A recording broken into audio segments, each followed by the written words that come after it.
Would you please answer 2 questions for a quick survey? Yes.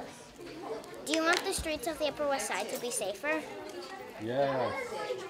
Do you want Community Board 7 to do more about street safety? Yes.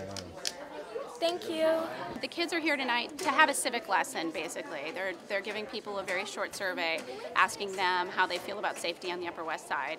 And basically they're just trying to see what it's like to come to a community board meeting and see how messy democracy really is. Community Board 7 is so profoundly dysfunctional, so hostile to street safety that they won't even talk about it. And we're here to call them to account for that, to demand action, to demand accountability, because this has to end. We need to tally up our yeses and our nos. Should we add every single one, two? And then the 3 clipboard holders are gonna get together, and Peter's gonna be my percentage getter. In our survey of people walking into this meeting, we found that 100% of people want to see the streets of the Upper West Side safer, and 95% want Community Board 7 to do more to address street safety. As 12-year-olds going to school and hanging out on the Upper West Side, we have very different viewpoints than many adults and CB7 members. We try to be as safe as possible when crossing streets in our neighborhood, but sometimes it's very scary. The fact that one driver that makes a mistake could mean my life or another person's life gone or ruined forever is terrifying to me. Please fix our streets and protect all the children walking and biking in our neighborhood. Thank you. This community board has discriminated against good street safety ideas and the advocates that care for far too long.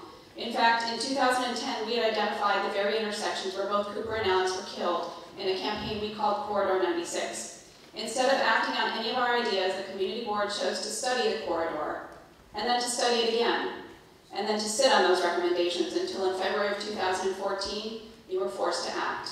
There have been members of this community who have been trying for over a decade to engage with CB7 and come up with a productive process that will lead to meaningful recommendations and changes for our street.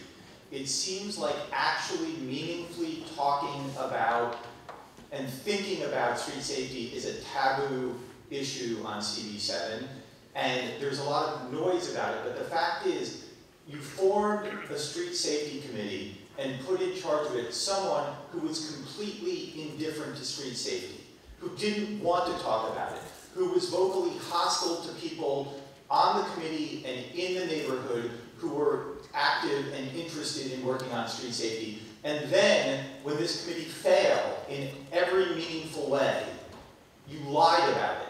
Your legacy could be one that makes this community shine for safety, makes this a livable community like none other. Please, stop dragging your heels, don't get caught in the bureaucracy and the weeds, make it happen.